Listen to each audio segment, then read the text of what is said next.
Hey everyone, Egman here with another video about time, right? Yeah, sorry about my absence this past week. I'm going to probably be a little bit more flaky in the next couple weeks, but I promise that I will be able to cover events, especially since there's going to be so many coming out and all that. So yeah, there'll still be videos. Sorry it won't be on my usual schedule, but let's jump into this one.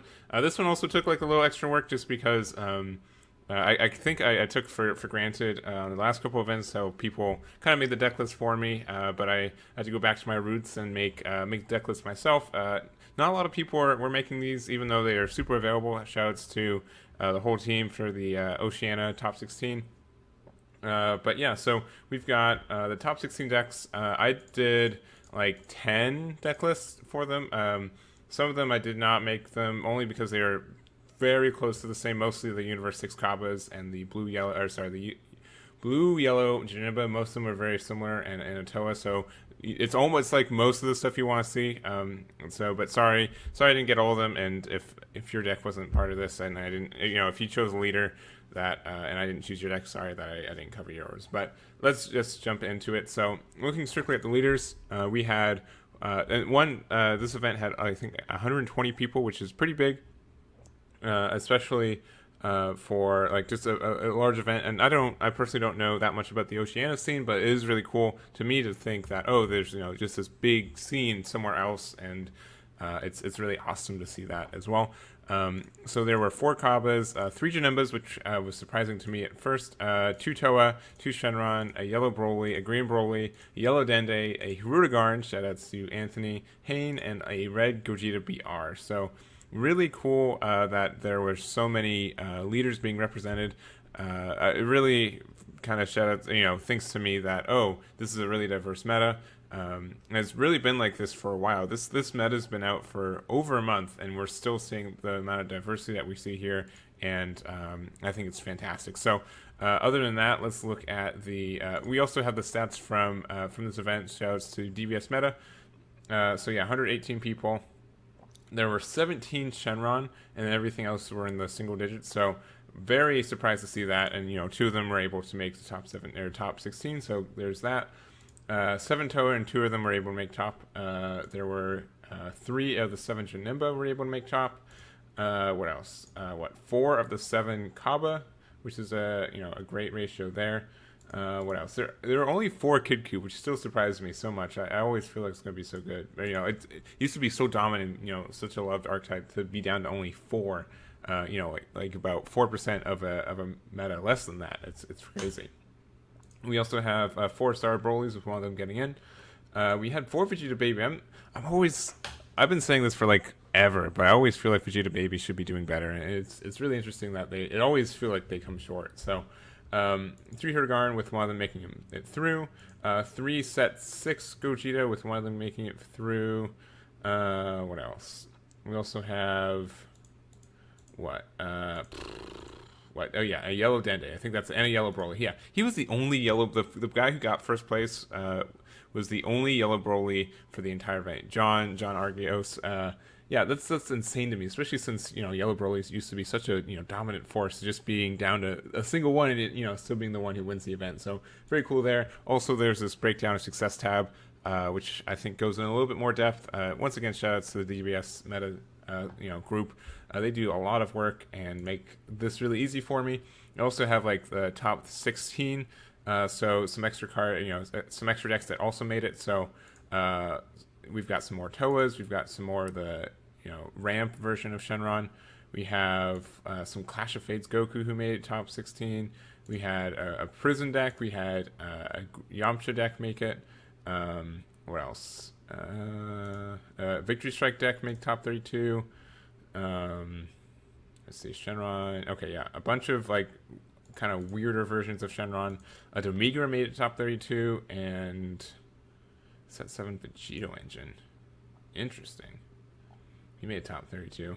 And I think, let's see, yeah, the red green Gogeta made it. There was a baby who made it top 32, and then also, so once again, Vegeta Baby Gogeta. So very, very interesting. So 2 of the 3 Vegeta babies made it in top 32. Just one didn't, make it out. So a lot of info there. If you want to look at more, go for it. But let's just jump into the deck list. So also, top 4 here. And also, if you need to, this whole thing is going to be available for you. And I don't know why I'm getting so much pop-ups today, but so Decklists in full are here. So if you are interested in the ones I didn't cover, there's that. And then also we've got the link to this other spreadsheet. So if you want that there, all of it's going to be in the description. So if you don't want to hear me talk, there we go.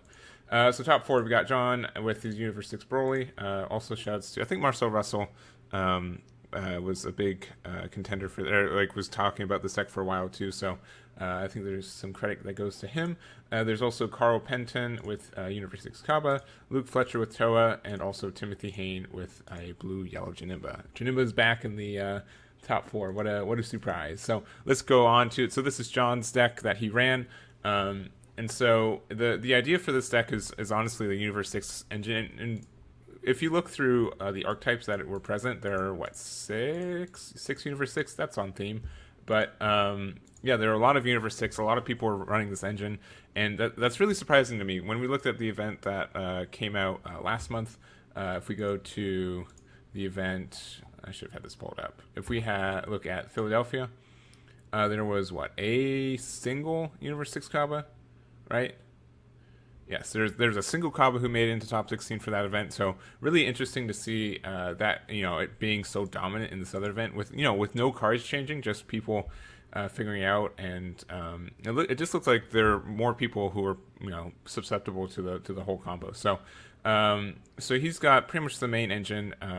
There's not a lot of flex room, I feel like, with this deck in general, which is why it fits with the Universe 6 Kaba leader, because you can only have Universe 6 stuff, but if you have like 50 Universe 6 cards, you're set to go. Some advantages with this deck though is so Broly can kind of be more flexible with his energy and kind of still has the self-awakening stuff. So being able to have Mirror, Create Absorbed, in the deck in general is fantastic. Being able to use Cold Bloodlust is another buff, even though you can only still run one right now. So I feel like this is kind of like just a more aggressive version of the the Kaba list. So there's that, and it has some ability to be flexible with maybe being a little bit less consistent. But once again, just being able to run Furthering Destruction Champa, which ironically should be a Universe 6 card but isn't. But being able to just give stuff double strike, fantastic. This KO, double strike crit, fantastic, and all that. I think this is a really solid deck, and he even ran this, the secret rare into it. I think this can fit into the deck, especially when you think about, you can restand this boy. Just having a 40k triple strike come in, I think is a big boon. So there's that, and in worst case, it's just energy. So I think that's all very good. And the side deck, we've got some Frost Deadly Poison, some Bojacks, some Mutaidos. I'm really surprised that there weren't any the 3-drop yellow Champa the Trickster, just because it's kind of on color and on theme for the deck. But I think that's okay to have Mutaido. 2 Vegeta striving to be the best, 2 unexpected turns, 2 Black Power Mass Saiyan, and 3 Tien Shin Han. So, which I think was probably Tien Shin Han's probably helped out the matchups a lot. I felt like there were a lot of Janembas, and especially in Top Cut there were, so I bet that was a really helpful card for that matchup. But super solid. We've really seen Universe 6 Kaba being the dominant leader for this archetype, but it's interesting, and I think it's about time for people to kind of start experimenting it with different leaders, and that's really kind of what happens with these archetypes. Week 2, the first couple weeks people are using the kind of like the obvious archetypes, but now with now people, once they understand the engine and all that, they're branching out to different leaders, and I think Yellow Broly is a good leader by himself, so it's not uncommon to see him as a tyrant for a yellow kind of archetype. So there is that. Congrats to John. And next up we've got Carl Penton with Universe 6 Kaba. We're not going to talk about this too much. This is his version. We also have this was run by Umit Burkent, Blake Miles, and also Ethan Nganawanda. Sorry, let me try again. Nganawanda. There we go. So their versions are pretty similar, and I think mostly because they're so constrained to be similar. And some kind of flex room that the Kaba deck runs compared to like the Broly version. Planet Sandala I think is a great card for it, and I think Champa the Trickster has to be run, especially since you can't run Mutaido anyway. So there's that. And in the side deck, it looks like there's more kind of like mid-range control stuff because you've got Frostedly Poison, we've got like the Vegeta Kaba, and you also have the Meteoric Energy Kefla, which is a fantastic card I really like. So if you're trying to be more controlling, you just put this out, and then you really kind of give your opponent like a condition of like which pick your poison between having the 7-drop being annoying with energy or the leader being annoying with energy, right? How do you want to screw up your next turn? So really, solid deck plan. A little bit linear for me, but I think it's solid, overall. So there's that. Next up, we've got Toa. This is Luke Fletcher's build, but is also run by Corey Felder. Corey's was more of the skillless version, kind of similar to the version of that we've seen. Got first place at. Oh, I keep forgetting the event. What event? Whatever event was last week. Jeez, I need to just remember this. The first event of last week or 2 weeks ago, Philadelphia. All right, I'm going to put this right there in case I forget the word Philadelphia again. So we've got. So his version is more of the kind of the counter everything version. Without having to run like the Gokus and the 4-star balls and the skillless cards, you kind of have a lot of room for just cards that counter things. I think like this Time Disruptor, Supreme Kai of Time is fantastic for that. Being able to kind of run like the Toki Toki engine by having Toki Tokis and a bunch of these cards you can find through there. But just a really, straightforward engine as well. I feel like this is once again a case of like the deck is like 40%, not 40 cards of your deck are already, picked for you, and you just got to find the last 10. So he decided to use this engine. In the side, we've got Unexpected Turns, Toas, Mercenary Tau, some Force Ejection Mass Saiyans, which I saw a lot of in the side decks for this event, which I think is really interesting. Shenron Ramp has been such a quote-unquote terror, and they've been getting really greedy with their objections, so I think it makes sense with Mass Saiyan and also like these Dendays to address that. We also have some Haru Haru attacker margins, some Trunks Power Overseeing Time, and a Scientist Fu. So these attacker margins I can see are fantastic when there's so many Kabas running around and all that. So all of that aside, seems like a really standard build and kind of solid, but I think really addresses the meta that was going on this weekend. So shouts to Luke. Next up, we've got Timothy Hayden with his version of the blue-yellow Janemba. So we had 3 of these Janembas show up. All of them were multicolor. All of them were running the blue-yellow stuff. I think that's the really the version you have to be running right now. You just get so much value off Chomp of the Trickster, and also your yellow negates, and just so much from there. I can't imagine not running it. So Bojack Pirate's Pride is just a fantastic card to run. The multicolor Bojack is fantastic too. So all of this I feel can just be great in this meta. Being able to have these Frostedly Poison, I think people are finally kind of coming back around on how good this card can be. Yes, it's 3 energy, but if you're a deck like Janemba that loves to leave your energy open anyways, so you can combo with your cells and stuff, it just makes a lot of sense. And just the fact that Janemba is his own win condition, you don't have to play anything, you just have to keep not dying, you eventually win. It's just a fantastic card for that. So other than that, nothing too crazy. You're only running 5 Janembas, which is, or I guess 6 was this one, so which is a crazy number for me to think. Some people are running 8 or 9. So I think that's can be the only inconsistency, and perhaps Childish Heart needing exactly 3 specific blue energy to play it, and then another 1 energy to use its effect. I think that can be a little bit troublesome, but or maybe just inconsistent. But you're really not charging anything that's yellow by itself, so yellow by itself. So I don't think that's a huge issue, but something to really see for there.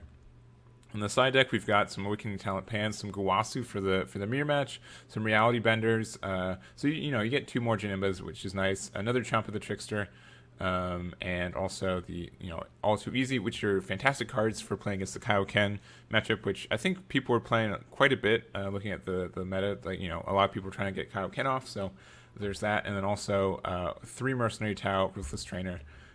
Just a fantastic card for this because hand control I think is the biggest thing for Janemba, but I don't think there's a whole lot of hand control going around. There was 2 slugs, none of them made in top, and that's really it. I think that's really there was 1 green, set 1 Broly, but there was not a lot of hand control, which was really I was surprised about. I thought it would have been a little bit more represented than that. So, and there were some like Clash of Fates Goku's, and I think it was really interesting. There was spoilers. There were of the top 16 decks, I think only one deck had the red green, the 5-drop or 7-drop become a 5-drop Kaioken Goku, and also only one deck was running Luigi, and it's the same one. It was there was a Shenron ramp deck. So that was just an aside, but I don't think I think it's really telling that those decks didn't really show up in the top 16, and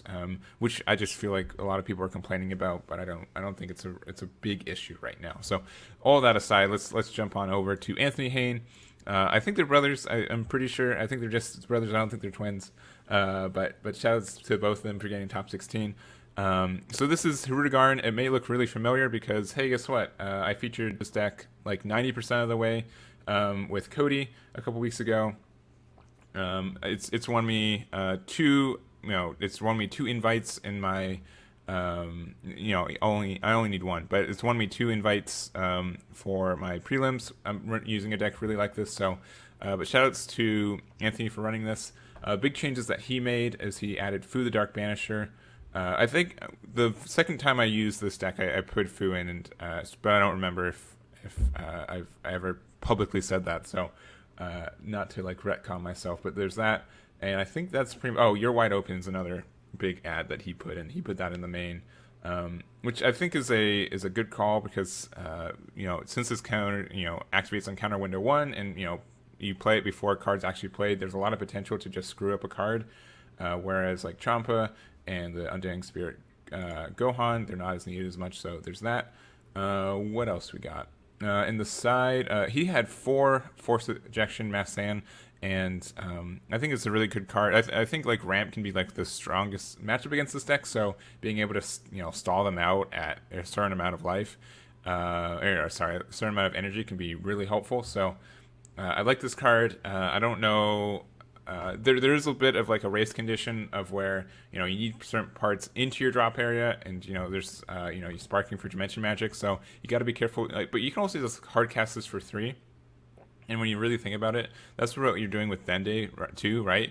But if you need to like flex it for only 1 energy, you can also do that too. So this comes out with flexibility in that way. Dende, I feel like his flexibility is of you still have to play 3 energy, but if you just need like a flex draw 1, you can do that too. So. But overall, I think this is a fantastic deck. The Hirudegarn Premonition of Evil jumped up in price. I think it's going to probably go back down to like $10. But this deck used to be like a under $20 deck, not including the secret rare. But it's definitely jumped up. Let me see real quick right now. Yeah, over so $100 minus the. Really, they haven't. Oh, that's weird. It hasn't checked up the not the Wanderer. Where is he? This one. Oh, okay, 0. Okay, yeah. Okay, it's defaulted out because it's jumped up. So, well, what am I saying? I think that's. Sorry. Anthony wanted to talk about. So he lost in top 16, and we talked about it. And so he played against one of the Toa players, and they were in game 3, and they had timed finals, which normally don't happen. In my experience, I feel like all the top 16 is not timed just because you want enough time. And I'm not sure if they had like a kind of a venue constraint or anything like that, but his was timed, and he had control of the board. He had the Hirudegarn out, but the life was 7-3, and I think his opponent has had like 1 or 2 cards in hand, and Anthony had enough resources to stall him out forever. So I'm not sure exactly why they decided to do timed, but they did do timed, and it wasn't like when they called time, they used life to decide who won the game. And Anthony, even though based on a lot of his own argument and his own game state, he felt like he was in control of the entire game, but and he was probably going to win by this time, but since he had less life than his opponent, he just lost on the spot. So that just kind of felt bad. Hopefully that's not the standard for these tournaments. I feel like if you make it to top, you should have as much time as you need to play the cards you need to play. And obviously it feels bad to lose because it's just. I mean, this is a super grindy deck too, so you have to really kind of know your plays beforehand, but going late into a day, and both decks I think are super grindy. So it's gonna take a while, and to be punished for decks that take a while, it just kind of sucks. So, but shout out to Anthony for making top 16. Fantastic. I think this deck could have gone all the way, especially with a different ruling. So I'm really happy to see how well he did there. So next up we've got I didn't say we also had for the Janemba players, we also had Junteo and Sosa. So shout out to them for their Janemba getting top 16. Next up we've got Jack Lubchek. Sorry. We've got he's got his red Gogeta BR, and really when I originally first saw this, I didn't even check it. I thought it was Gogeta, the blue Gogeta, because I'm more used to seeing that. But it's really awesome to see this card, and it's not even like the Gogeta chain. It's truly like a mid range aggro deck, which I think is fantastic, but also has like control aspects. Just a fantastically strong deck. So. The front side, you're able to self-awaken and be aggressive, and then on the awaken side, you're able to give yourself double strike, give your leader double strike, and you can also, I believe, let me read it just to make sure. So leader says active main, active battle. Choose one red battle card from your hand, place in your drop area. If there are 2 or more red Son Goku BR and 2 or more Vegeta BR cards in your drop area, and it's your turn, your opponent can activate counter scopes, and then you cost 2 or more for duration of the turn. And this gets plus 5k power and double strike for duration of the turn. It's really weird to me that this is active battle and not active main. Because you have to get into battle to get this to work. But you pretty much just swing with your leader, and then you activate this card. You give yourself double strike, so you're 20k double strike without comboing anything, which is great. And then your opponent can activate any counterplay things. So they can't play like Champas, they can't play like their own. Vegeta the Cruel, all of that. So I think that's fantastic, and I think this helps out the deck a lot, and it really just shuts down a lot of like control variants, which makes the mid range deck a lot better. So we've got all that. So we've got some red green stuff. Faded Kaioken Son Goku, which is great to play out, and then you can play this only for 2 energy. And then you can play the Piccolo for free off of that, which means there's more aggression, and playing stuff for free is great. And then after that, we've got some Foreseeing Hit, which is I still think is a fantastic card. And if you're playing against a kind of a control deck, being able to just take that out of their hand, and also being able to play this card without fear of any of like counterplay things, is a big relief. I think this is a fantastic card in this deck. As long as you swing first, pitch a card, give yourself double strike and such, and then you can play Foreseeing Hit without playing being afraid of like Denial of Hope or Preemptive Strike or anything like that. So there's all of that. We talked about Vegeta Cruel. We've got pretty much like 4 big bad boys that can end the game. We've got the Gogeta Critical Composition, which is just once again is a huge dual attack triple strike. They can get out for 5 energy. Once again, not being afraid of like a Champa, you can't stop it. It can get stopped by like Mutaito and stuff, but this is a little bit safer with this leader. For the Dark Banisher, we've been talking about how good this is as a finisher forever, and then also the secret rare. I'd be interested to see how often he was able to use this, but you're running red green stuff already, so what's the benefit? What's the worst thing that can happen with running that? So everything else I think is pretty standard. My assumption is that you just be aggressive and just leave your energy open the first couple turns, and you can just be really flexible with your energy with this deck, which I think is awesome. So. Shout outs to Jack for this deck. In the side, nothing too crazy for Foreseeing Hit. Some Dimension Leapers I think were probably a little bit more crucial than thought, but also just having like these Harus and stuff just really looks like a fantastic deck. So shout outs to him. Next up we've got Quon Lee with a Trader Dende list. Not gonna lie, this nothing super new with this deck. I think this deck's been pretty solid for a while.